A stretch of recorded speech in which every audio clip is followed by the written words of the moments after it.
A Saudi government app known as Absher, available on the App Store and via Google Play, helps men to track and restrict the movement of women. The app is a government portal that processes applications for documents such as passports and vehicle registration. Critics say it facilitates Saudi Arabia's guardianship system, which bans women from travelling and accessing services without the permission of a male relative.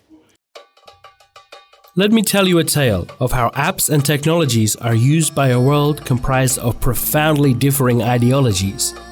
It's a tale of two apps, one that may restrict freedom of movement and another that encourages freedom of expression. Take the case of 18-year-old Rahaf Mohammed Al-Qunun, a Saudi girl who, like all women under Saudi Arabia's Sharia law, is able to travel freely only under her guardian's permission, in this case her father. If Rahaf used her ID or passport, her father would be notified via the Absher app, and his approval would be required. Rahaf would take advantage of the fact that the Saudi app only notifies her father when she passes through a Saudi airport. She took her chance, escaping to Australia while she and her family were on holiday in bordering Kuwait. Rahaf claimed that she had endured years of abuse and renounced her birth nation's Islamist faith and dreamed of living in a country with more liberal ideologies.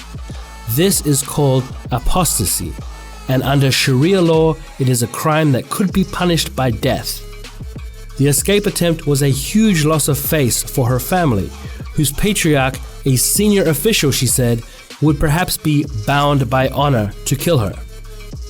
She got as far as Bangkok when a Saudi embassy official, posing as a Thai airport employee, took her passport and sequestered her in the airport hotel, telling Rahaf that she'd be back on a flight to her family the next morning. With her life on the line, there was only one chance. Rahaf took to social media, namely Twitter, to tell her story.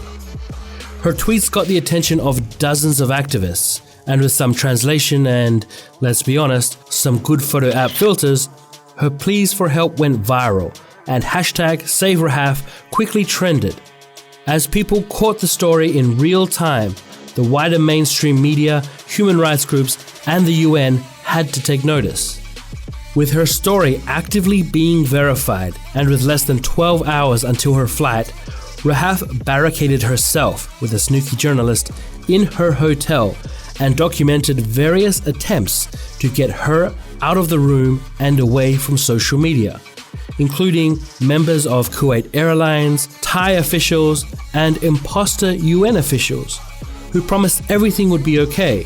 Fortunately though, through her phone, she could learn the real UN officials had not yet arrived. Eventually, Rahaf missed her initial flight, and the real UN arrived to offer her special protection while they brokered an asylum claim. She was safe. Her family arrived in Bangkok the next day, but having claimed asylum, they no longer had the power to order Rahaf's return. Her family then disowned her. Her father was quoted as saying, "I wish they had taken her phone instead of her passport."